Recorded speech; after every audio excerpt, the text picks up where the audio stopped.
Margaret had been running for 37 years. Not the kind of running that strengthens the heart or clears the mind, but the desperate kind that leaves you breathless and hollow, and always looking over your shoulder wondering when the past will catch up again. She sat now on the weathered porch step of what used to be the Henderson place, watching dust devils dance across the prairie grass, and feeling every one of her 54 years in her bones.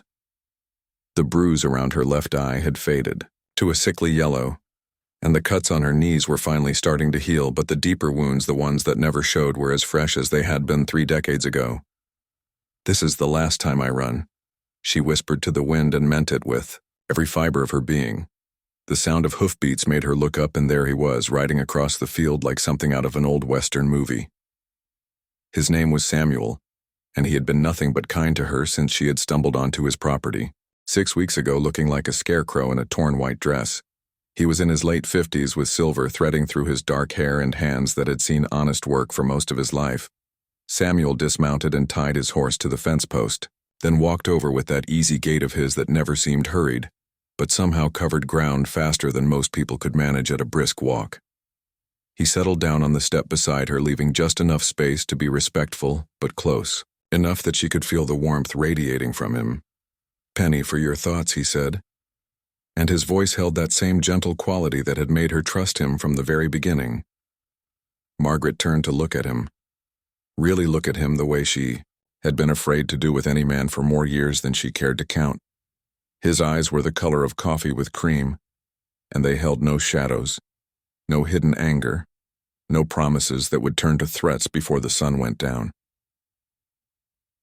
"I was just thinking," she said, "about how many times I have packed everything I owned into a suitcase and left in the middle of the night, always running, always afraid, always alone." Samuel nodded slowly, and she could see in his expression that he understood more than she had given him words to work with. He had that gift some people have of seeing beneath the surface without needing explanations or confessions. "Running takes a lot of courage," he said after a while. "Most people think it is the coward's way out, but they have never had to choose between running and dying inside."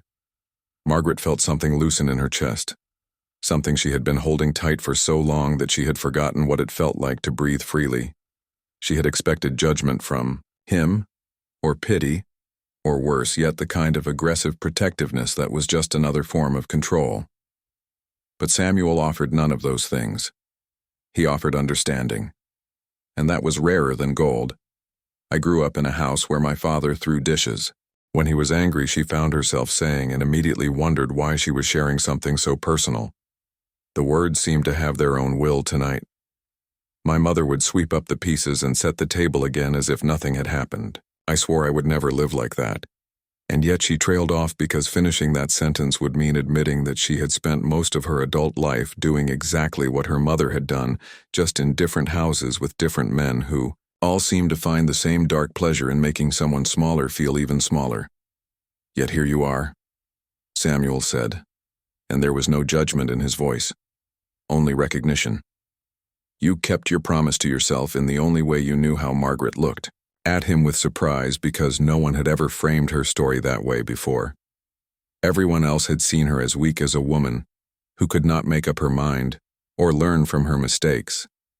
But Samuel saw the strength it had taken to keep choosing hope, over and over again, even when hope kept breaking her heart. "Tell me about this place," she said, changing the subject because she was not ready to hear her own story told with such kindness. Samuel smiled and pointed toward the horizon where the sun was beginning to paint the sky in shades of rose and gold. "This ranch belonged to my grandfather and his father before him. They came out here in 1889 with nothing but a wagon and a dream of raising cattle under an open sky. My grandmother used to say that this land chose them just as much as they chose it." He paused to wave at something in the distance, and Margaret saw a red-tailed hawk circling lazy circles above the pasture. "Every morning that hawk comes by to check on things. My grandmother would have said it was my grandfather keeping watch, making sure the land was in good hands." There was something about the way Samuel talked about his family that made Margaret ache with longing. She had never known that kind of continuity, that sense of belonging to something larger than yourself. Her childhood had been a series of apartments and rental houses, places her father could afford between jobs, or after whatever business venture had failed this time. There had been no family stories, passed down no traditions that connected her to anything lasting. "What happened to your grandparents?" she asked. Samuel was quiet for a moment, watching the hawk make another pass. They lived long, good lives and died within 6 months of each other. Grandpa went first and Grandma just seemed to fade after that, like she was a flower that had been cut from its stem. The house felt too empty with just me in it, so I moved into the foreman's cottage and let the main house sit waiting for whoever was supposed to fill it up again, he said. And when he looked at her, there was something in his eyes that made her heart skip in a way that had nothing to do with fear. Margaret felt heat rise in her cheeks and looked away. She was not ready for whatever he was offering. Not yet. Maybe not ever. She had learned to be suspicious of men who seemed too good to be true, because in her experience they usually were. Samuel seemed to understand her hesitation, because he stood up and brushed dust from his jeans. "I should get Thunder settled for the night," he said, nodding toward his horse. "There is leftover stew in the kitchen if you get hungry, and I put fresh towels in the bathroom. The hot water heater has been acting up, but there should be enough for a good long soak." He started to walk away, then turned back. "Margaret, yes, you do not have to run anymore," he said. "Unless running is what makes you happy. In which case, I have got plenty of land, and you are welcome to run as far and as fast as you want." That night, Margaret lay in the narrow bed in Samuel's guest room and stared at the ceiling, trying to remember the last time someone had offered her something without expecting anything in return.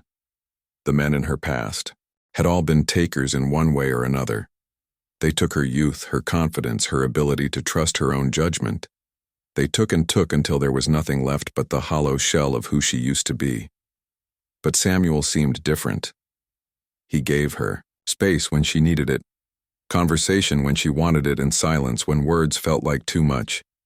He fixed the squeaky hinge on her bedroom door without being asked, and left wildflowers on the kitchen table without making a big show of it, treated her like a guest, not a charity case. And somehow that made all the difference. In the morning she found him in the barn brushing down Thunder and talking to the horse in the low, murmuring voice some people use with babies. Samuel looked up when he heard her footsteps and smiled, that easy smile that never seemed to want anything from her. "Good morning," he said. "Did you sleep well?" "Better than I have in months," she admitted, which was true. The silence out here was different from city silence. It was full instead of empty, alive with the sounds of crickets and wind through grass instead of sirens and shouting neighbors. "I was thinking," Samuel said as he moved the brush in long, smooth strokes down Thunder's flank, "that you might like to see more of the ranch today if you are feeling up to it. There is a creek about a mile north that runs year-round, and the wildflowers are something to see." This time of year, Margaret felt that familiar flutter of panic that came whenever someone suggested she stay somewhere longer than absolutely necessary. But there was something in Samuel's tone that reassured her. He was not asking her to commit to anything permanent, just to spend a few hours looking at flowers by a creek. "I would like that," she said, and surprised herself by meaning it. They walked slowly across the prairie with Samuel pointing out different plants and telling her stories about the land.